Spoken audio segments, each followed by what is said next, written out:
Good morning to everyone, for good afternoon where you are. Thank you so much for joining the presentation. So today I'm going to start with a little overview of how you could build a business without social media. Of course, we don't have 10 hours to talk about it, so I will just give you a little bit of pointers to get you on your way. So what you will learn, first of all, social media is not, there we go again. Social media is not the only path to grow. And I will share with you 3 strategies to build and scale a business without social media, but things that you can start doing right today. If you have never attended anything of me before, my name is Anne. I'm a business coach specialized in book coaches and publishing professionals. Before I was a coach, I was a business consultant in the public and the private sector for more than 10 years. And my coaching is around personalized, simple, and sustainable coaching solutions. Okay, I will have to stop a minute because, Christine, we have Christine in there, great. Okay, so why move away from social media? First of all, unpredictable. Last example and date was most definitely Substack. Substack, who said that it would never be a social media, and then a couple of months ago, changed its algorithm and is now working like any other social media.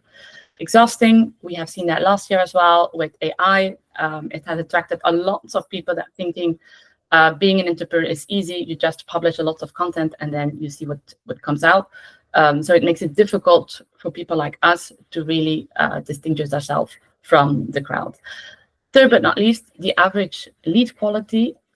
This happens specifically with coaches I see who are very active on Facebook and Instagram. The users of these social media are trained to get their information very quickly, very easily, and free. So if you come in as a book coach saying that writing a book is not free, easy, and as simple as they think, it might be very difficult for you to convert your leads. So let's begin into the strategies. Strategy number 1, local and niche. So first of all, niche. You have less competition because people see you as the go-to expert. The best example I have that is a client I worked with last year, Jessie Vega. So Jessie Vega is a book coach who helps BIPOC writers who want to make a change. Last year, she went into a construction conference. So I think this is one of the places where you do not expect to see book coaches, but in the construction industry, diversity, especially with BIPOC people, is a very complex and very undebated topic. So the fact that she went in there made such a difference. She came out of that one conference with 3 clients on the spot. So no leads, no people she had to follow up with, 3 final clients. Second one is local. So on local, we see that's a lot of business entrepreneurs, including book coaches. With COVID, they put all their business online, which is great to a certain extent. But we also see that many people now really want to see that face of you. They want to talk with.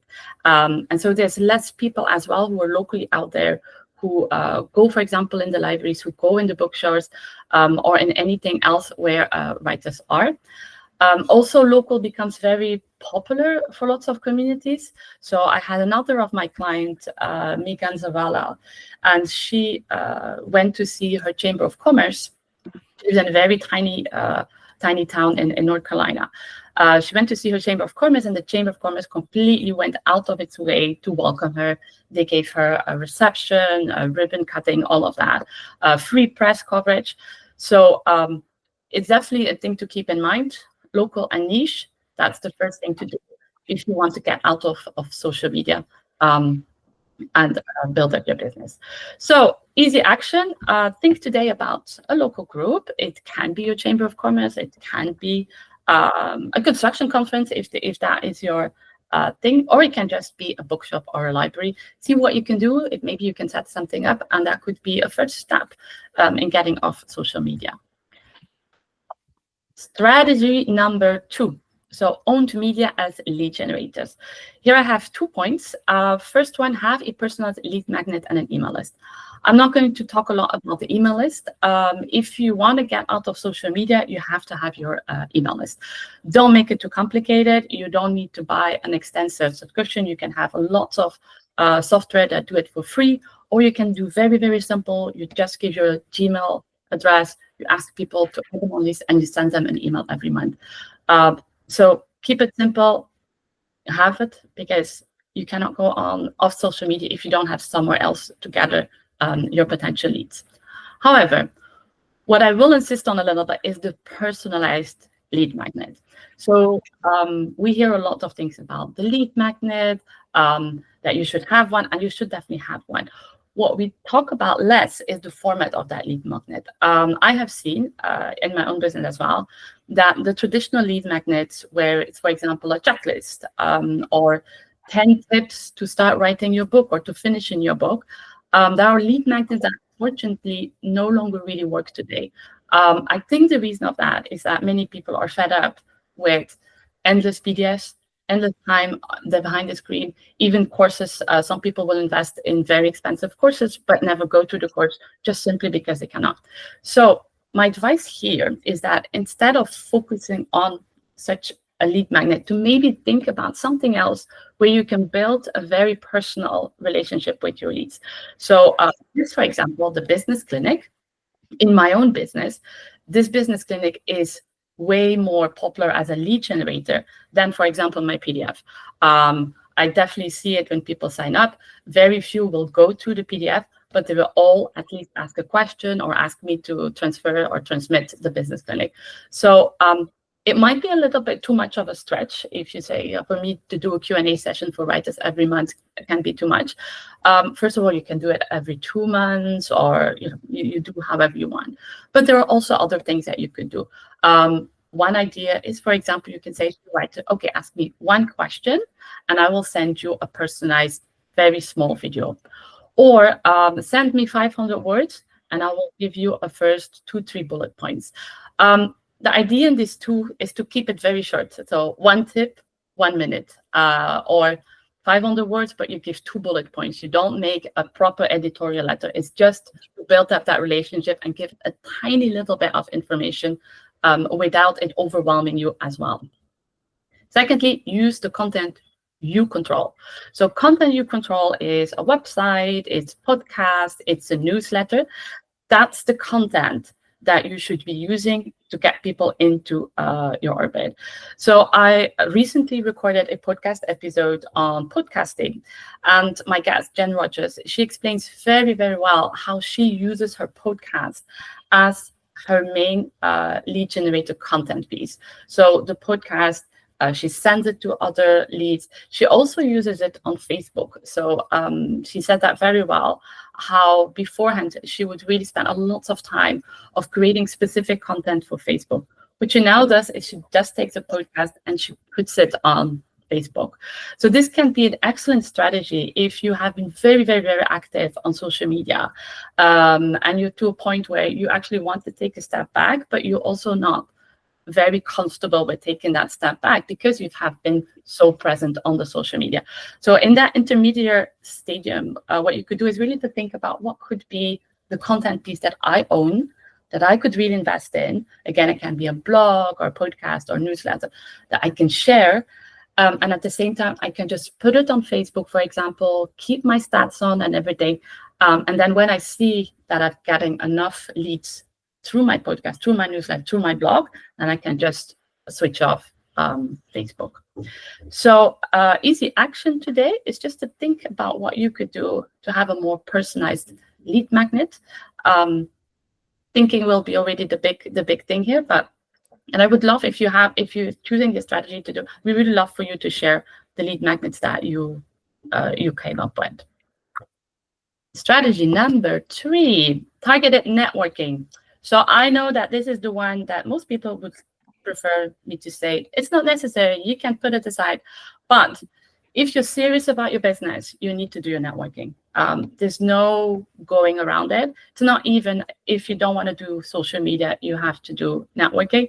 It is just simple. If you're serious about your business, you need to do your networking. We talked in the beginning about the high value and the low value clients. High value clients come from the real conversations. And I have a perfect example of that with my group program.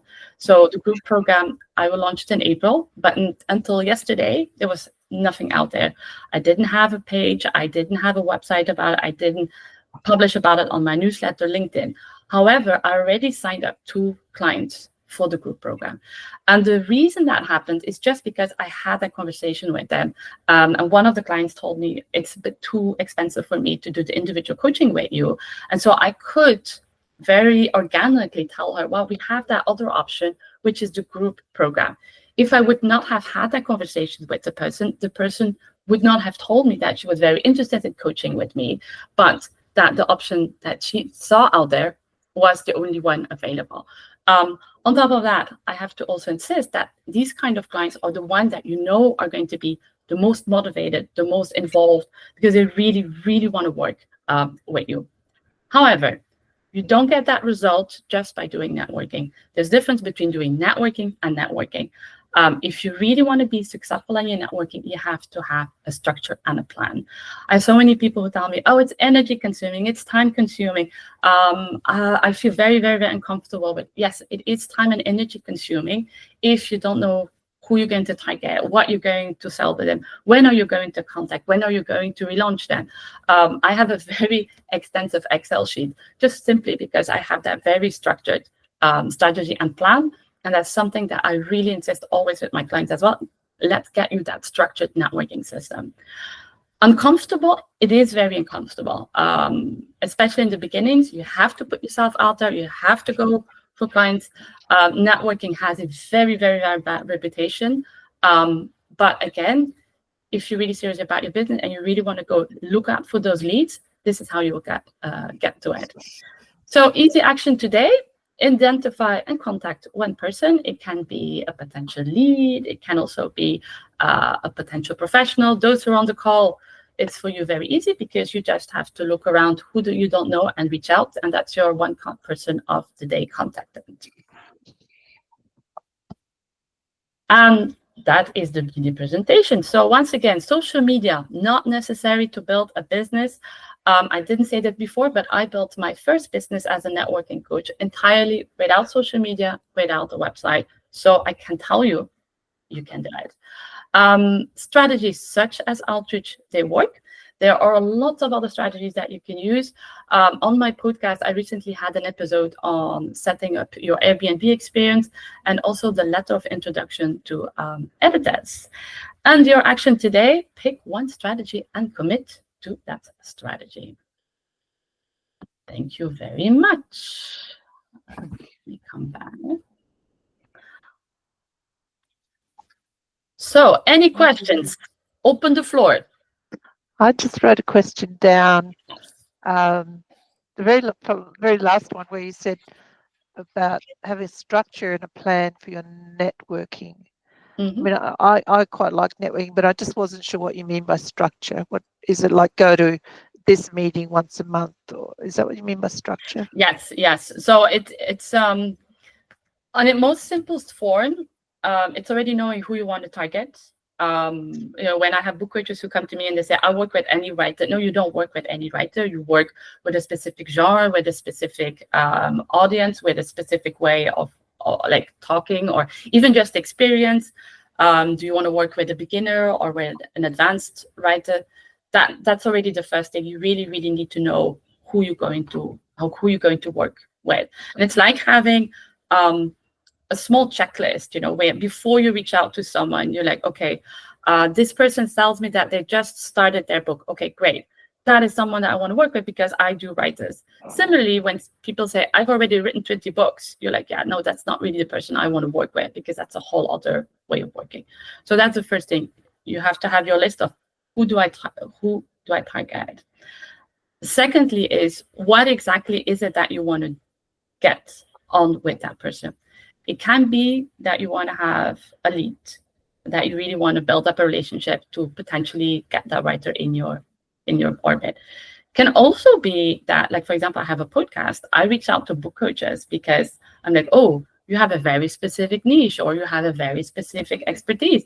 And as a book coach, that can be the same. You can say, okay, I, for example, specialize in romance. So I'm going to contact publishers who specialize in romance, or I'm going to contact people who are editors, maybe to set up relationships in case I have too much. So it's really like the who, the what, and then where are you going to send them? Like you need to have your cycle in place. So for example, you're a writer, you're going to say, okay, so I see that you're a beginner writer, you might have lots of questions. Why don't you come to my monthly Q&A session for writers, and we can have a discussion. And that's how you build that relationship. Then, of course, there is the date. So my Excel sheet is like, okay, I contact you to this month. I have to follow up. And that's, of course, in function of the importance. If you say that someone is very, very, very motivated, you're not going to wait 6 months to come back. You're going to say, okay, that person comes after like a month afterwards. And then the last thing, because I don't want to overwhelm people with my systems, but a last one is to classify your leads in function of its importance. So a good example for me is LinkedIn.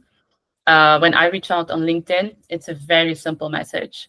And then in function of how the person reacts, I already know, okay, this is a person with who I can continue working or I cannot continue working, or I will have to have a little bit more time with that person or less. Generally, I say you the A, the B is the C's.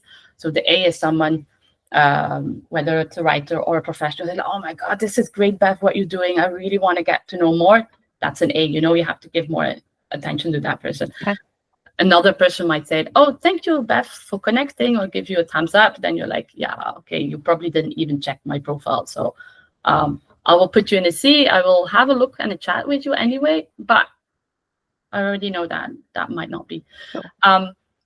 Then one of the very tricky things in networking is to know when to stop, because that can be a really, really tricky moment. And that's what normally I see gets my book coaches losing a lot of time, because, you know, it just starts with one little question and then a second question. And before you know it, the person just sends you an overview and you spend like 6 months with a writer who at the end was never going to buy for you and is never going to buy. And that's why you have to have that, like, and it comes with experience. Like, there's no set system that I can tell you, oh, the person says this is going to be the reaction. I just signed a client and we connected last year, January 2024. The first thing she did, like, she didn't even reply for months. And then I suddenly got, can we get on a call? And that's it. Like, you know, it's the kind of thing you never know. So it's really, you have to do it. This is a kind of thing you have to have a lot of quantity before you start saying, okay, this is coming back, this is working, this is not working. And it's ongoing. Like, I've been doing this for like 20 years. And I'm still missing it with some people, and you have to continue learning it. But the most important thing is just to already go out there and set up a simple system with your who, your what, your why, and keeping in mind that not to spend too much time on those with who you actually not going to get along anyway. So yeah, I like to remind myself that we really don't know who's watching or seeing us, and there's probably a lot more people seeing us than we realize. Just because they're not knocking on our door now doesn't mean it's not going to happen. And people do need to kind of watch you long enough to know that they can trust you before they reach out. No, it's true. It takes time. You cannot just think, I'm going to put out one thing and then I hope for the best. Especially as in the beginning of my business, I didn't talk too much about networking because I felt people were so uncomfortable about it. Now more and more, and you can even see that in my group program. Like, I specifically have a group program, like a networking challenge, just about that, because I just literally start less and less believing in the whole content system. I've been on LinkedIn since 2011, which doesn't make me the youngest person here. But I've always loved LinkedIn until last year, where I now see that it becomes really a Facebook or an Instagram. And I just like, I can't compete. Like, I'm not going to tell you what I did in my life today or when I went to the bathroom or anything like that. Like, it's just not my life. So I feel networking, yes, it's just so crucial in a business, especially as a book coach. I think there's a lot of other businesses where you, like, you know, you're a florist or you're a hairdresser. Most people will maybe Google or ask, but if you're a book coach, you really, really, really, really need to get out there. And it's great if you have some content out there, but it's even better if you get, you go out there and find them.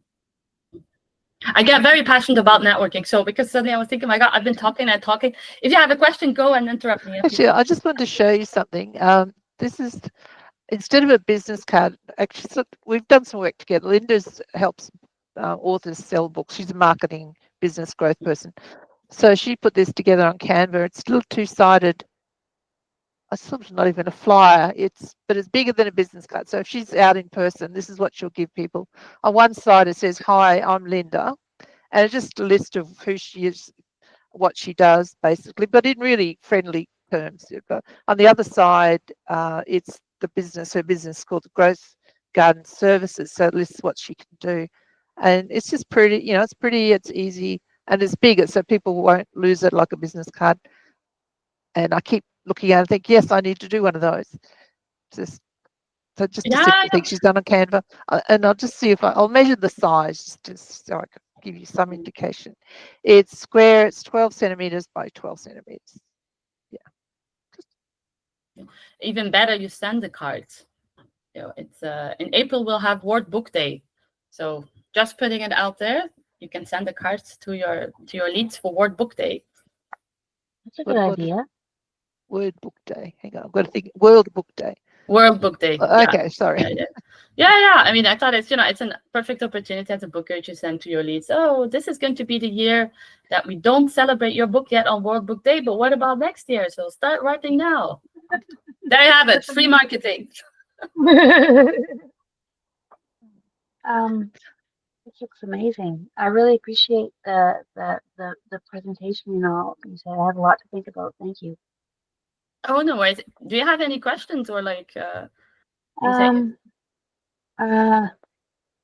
really like the structured networking because I really enjoy that. I really enjoy and I started to reach out to a few people. I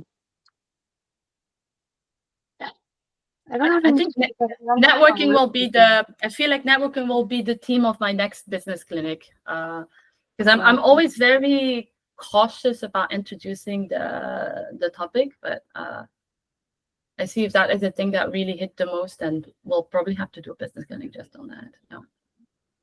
What about you, Christine? Actually, everybody has given a little presentation about themselves, so feel free. The floor is up to you. Without putting you on the spot, I really need to find something more diplomatic. Apologies, I completely forgot and came back to my email and realised it was just started. I'm Christine. I'm a non-fiction book coach trained with Author Accelerator. I know Bev through our Australasian book coaches group. I do non-fiction and memoir. I really want to get off social media. And you want to get off or on? Off. Okay. It just doesn't feel like a nice place to be at the moment, and it sucks my energy and distracts me. And but the question I had, thank you for all that you shared. I need to get braver about networking, unlike everybody else. I find it excruciating, so I need to do it more often and more easily. I live quite far from the city, so that also makes it difficult to sort of get to things. And yeah. Well, you know what? I'm promoting networking, but I'm in Singapore. There's not really a market for book coaches here, so all of my clients are in the US or in the UK or in Australia. So some situations you cannot, right? But you can still get off that social media if you do the networking or the niching at least. So.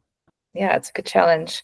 The question I had was when you talked about use content you control, and you talked about a podcast, which I have thought periodically about starting, but I know I just won't stick with it long enough or consistently enough to make it actually work because I get too busy. But if you don't have a podcast and it's just your website where you're blogging, don't you need social media than to share it? Is the idea that you'd use it less because you'd be sharing bits of your blog and then getting out? Or how do you use that? How do you use your website other than social media? Well, there's two ways of seeing it. So the website, of course, for me, that's like a static piece of your business. So if you want to use, I would say rather go on the blog. The reason I talk about this kind of own content is that your blog, you don't just put it out there, because then you're just using it like social media, of like you put out your things and you just hope for the best. What you have to do is with your content, whether it's a podcast, whether it's your blog post, is you share it with your leads. So you're nonfiction, right? Do you have a specific expertise in nonfiction? Mostly I work with coaches or subject matter experts. Coaches. So I guess that one of the questions a coach might ask to you is like, okay, when do I have the time to write a book, or what should I be writing about? So you can make a very nice blog post on that.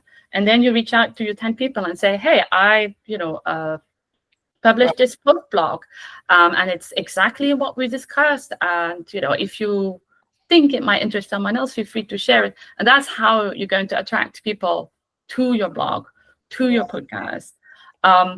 There are episodes of my podcast. I cannot tell you how many times over and over and over again I use them because, for example, I had a faith-based book coach coming up on my podcast.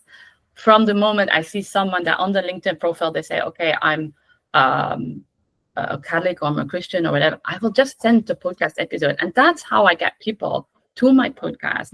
And that's how you can get to your blog. You don't necessarily, if you don't feel comfortable with a podcast, don't do podcast. You have to find a content piece that you can be consistent on and that you love as well. Knowing, by the way, that a podcast is actually not that complicated to set up. I know there's a bit of a barrier, but I'm the first one to say I absolutely didn't ever think to do a podcast. And I just literally recorded it, first of all, on my free Zoom subscription, and then little by little. It's never been, and it's still not very fashionable, and I still get called out because I'm always wearing the same t-shirts in my videos. But hey, it's out there. So if you're like having that little hesitation, there's an episode on my podcast that will come out in 2 weeks on how to podcast. So I'll send it to you. Because she said that my client said that podcasting is not a saturated market. So that is something. It's not. Yeah, I know. I was very surprised as well. I had the same reaction like you. Very surprised. But she said, nope, it's not saturated at all. That at the country, a lot of people actually leave podcasting because it brought what they had to bring, or they can't be too consistently. So, Hi, Rebecca. Oh, you put off your microphone. Hello. How are you? It's been a long day. Well, we're very happy to have you here. Thank you. Christine, did I reply to your question? Yeah. I muted myself. Yes, thank you, and that was good. Okay. But I will send you the episode on the podcast. You see, that's how I share. I share. Concrete application. Rebecca, do you want to say a little hi and present yourself to the other book coaches? Sure. Sorry, I'm in semi-darkness. I didn't turn on the overhead light. Like I said, it's been a day. I am Rebecca Vigas, and I am a writing coach. Right now, I'm working on legacy writing. I can't seem to get in. It's like I can get to the program managers at senior centers, and they're all gung-ho about it, and I send them all the literature I have and stuff on it, and they put it in a newsletter or hang it on a bulletin board. And of course, if you don't read the newsletter or check the bulletin board, you don't see it, you don't show any interest, and it's like, that's where I'm at. Have you offered to do like a workshop or something like this? Yes. I've offered to do a free introductory workshop. maybe it might be that there's a lots of people asking the same thing and offering the same thing to the project manager. So in that case, it might be maybe a better idea to like try to build up that relationship over longer period. I got into one senior center partially because I know the program director. I talked to his assistant. He sent me an email and wanted some more information, so I sent him more. And they set me up for 2 different days to come in and do the whole workshop, and no one signed up. But it was in the newsletter or on the bulletin board. Yeah. It can be very difficult, especially when it's free workshops, to motivate people. So maybe the solution here is like next time to put a very small, like even just $5, or you say it's like $5 and you get reimbursed, or you pay $5 and you get the book, to make sure that they come. And then also do your own networking. Go around yourself, because I mean, I know newsletters and bulletin boards, I pass them, I will have a watch, but then before I know it, it has passed me over. So maybe an idea could be here to motivate, but try to find your own people for the workshop, and maybe put a small price.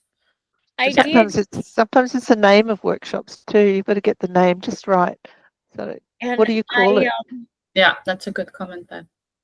Laura has a question. Ooh, go ahead. Yes, Laura, go for it. There's no rush. I had a question about niching, and I'm going to look at your archives on this, because you have quite a bit on faith-based niching. I think you do that. Yes. That's one of my. That's like my pet peeves. Can you say? Yeah. Yeah, it was. I have to look at that again.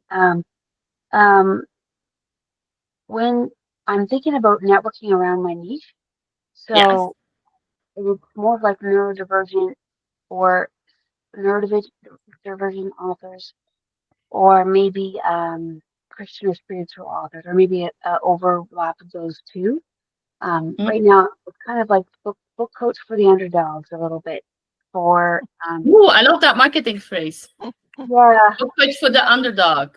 Those are barriers to publication. That's basically what it is. That could mean a lot of different things, and so I think that's almost too broad a little bit. But what I want to do is give people, no matter what their design is, if they have disabilities or not neurotypical, or they have more of a faith-based design, that they would have a place to pitch better, like to kind of approach publishing in a really way that gives them a fighting chance. That's kind of the language I'm using.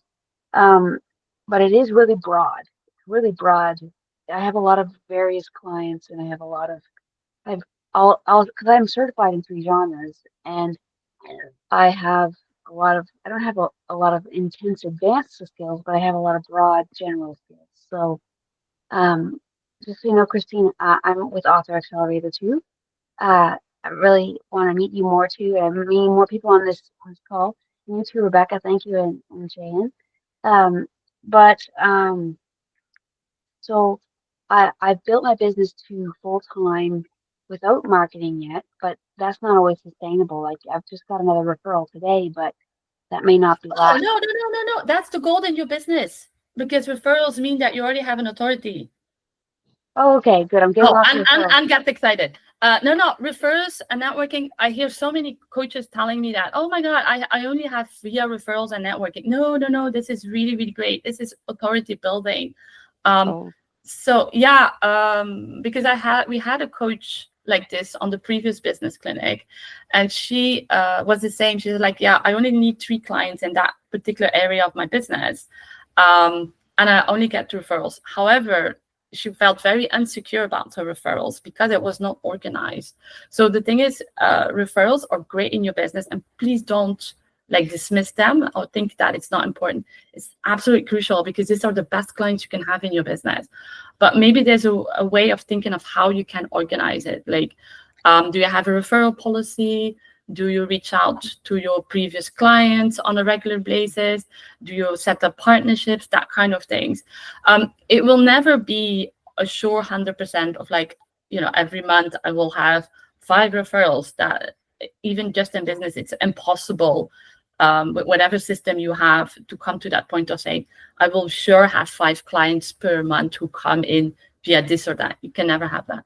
But you can try to put some systematization in it so that you at least know, okay, I can count of like between 2 to 5 referrals every month.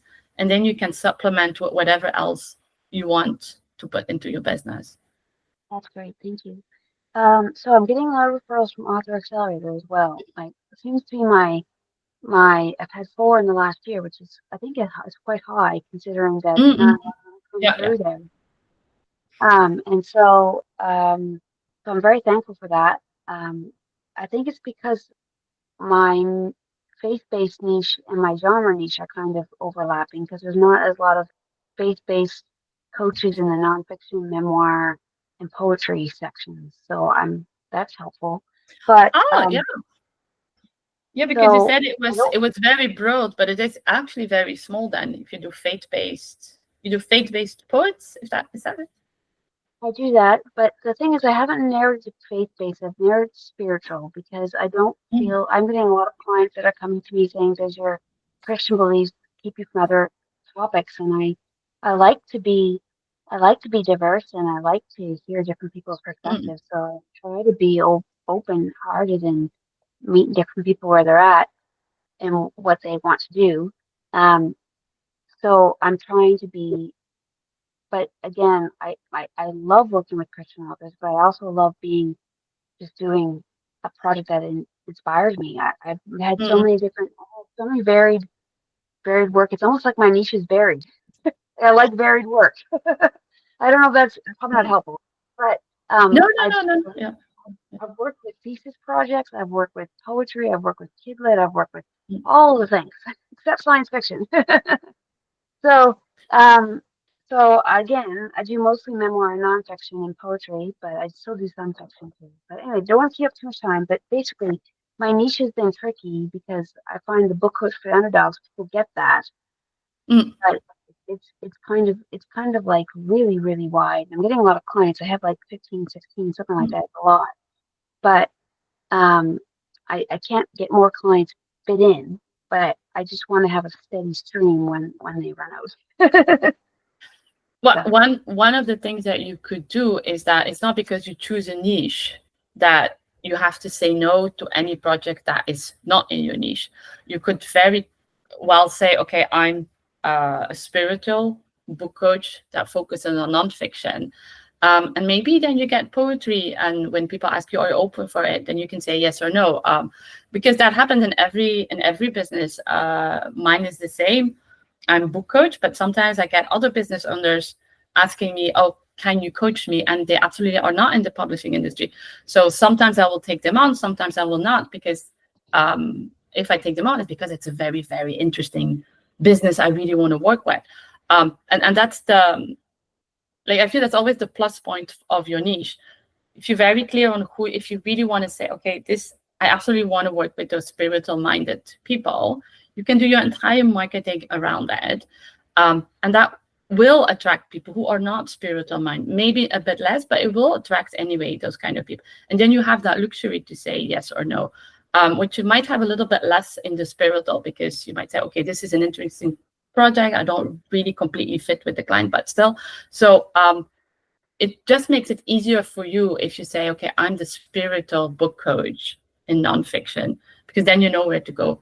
Like spiritual, you seem to have a tendency to Christian based. I mean, I would have suggested you to like go maybe more to the Christian base, because even if you're Christian, like you can always attract other people. It depends, but it's just because. I don't know whether to go with a Christian niche or neurodiverse because I have a neurodiverse background. I'm a Mm-mm. neurodivergent myself, and I feel like that's a bridge. But um, I wondered if you could go Christian neurodivergent, which might be a little bit too narrow, right? But I wondered if that Well, might be too narrow. Not really, because for me, when you tell me neurodiverse, I would imagine that you have a specific methodology and a specific way of working with your people. And that's And what I need to get stronger on because I'm empathetic and I personalize things really well. You know, I don't have a specific therapeutic background or something that I've lived experience, but I don't have like a degree in therapy or you're a book coach. You're not a therapist, so you don't need to have your degree and say, "Hey, I'm a neurodiverse expert and I have my PhD in neurodiversity." It's just already to have that sensitivity because here I really make a difference, like between your target market, your niche, and your ideal client. And for me, the neurodiverse part, that's part of your ideal client. You have a sensitivity to that public, you have a history with neurodiversity yourself, so these are probably the people that you understand the best and that you will be working with the best, and that will bring out the best of you.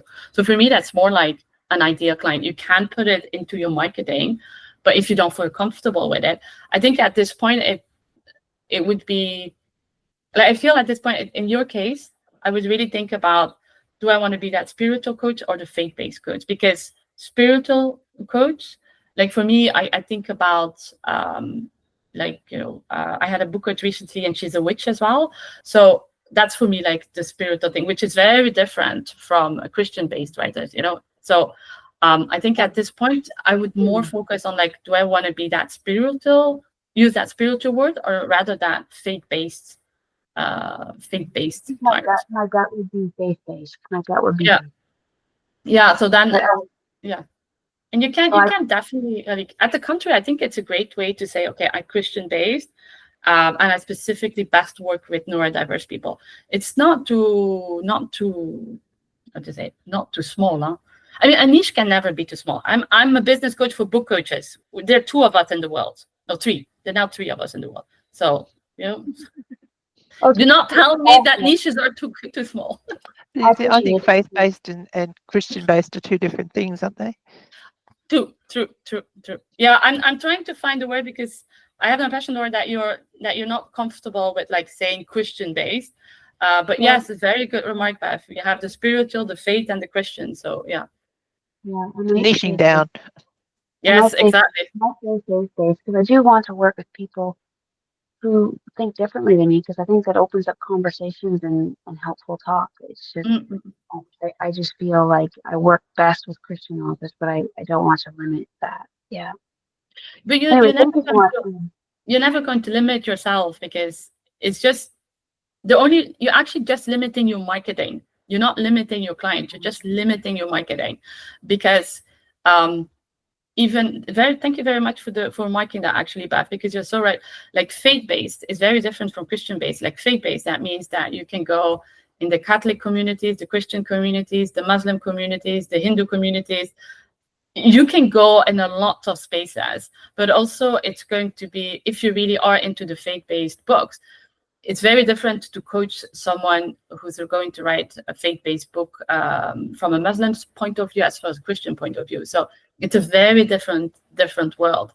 But if you say I do Christian-based, that means that your marketing is is already limited because you're like, okay, who do I target? Christian writers. Where do I find my Christian writers? In churches or in, you have a lot of communities right away there. Yeah, this is super helpful. Thank you so much. And I don't want to take up too much time because there's a lot of people on this call, but I really thank you for that. No worries. I love to have those questions. Especially, I feel like you guys have been asking questions in the two topics I love, networking and niching. Anyone else has a question or something they want to share? Yeah, I just want to follow up with LinkedIn if I can. I took the big step this morning of deleting Facebook from my phone. Wow, I think we have to applaud this. Yeah, causing way too much stress at the moment. So actually I had a really lovely conversation with my partner this morning and we just realized we've got to just look after ourselves. If he and I get stressed about what's happening in the world, our impact will impact our physical health. I can feel it already. And that's going to filter down through our children and our grandchildren. you know, we've got to be the rocks. We've been around the world long enough to know that, you know, we've got to just dig in and survive this shit. And we're not even, you know, we're in Australia and it's impacting everybody here. We're in So Singapore. I can tell you the price is already. yeah, but just the emotional stress is holy shit. Anyway, so Facebook is gone. So this is really relevant. I still like LinkedIn. What my question was though, Anne.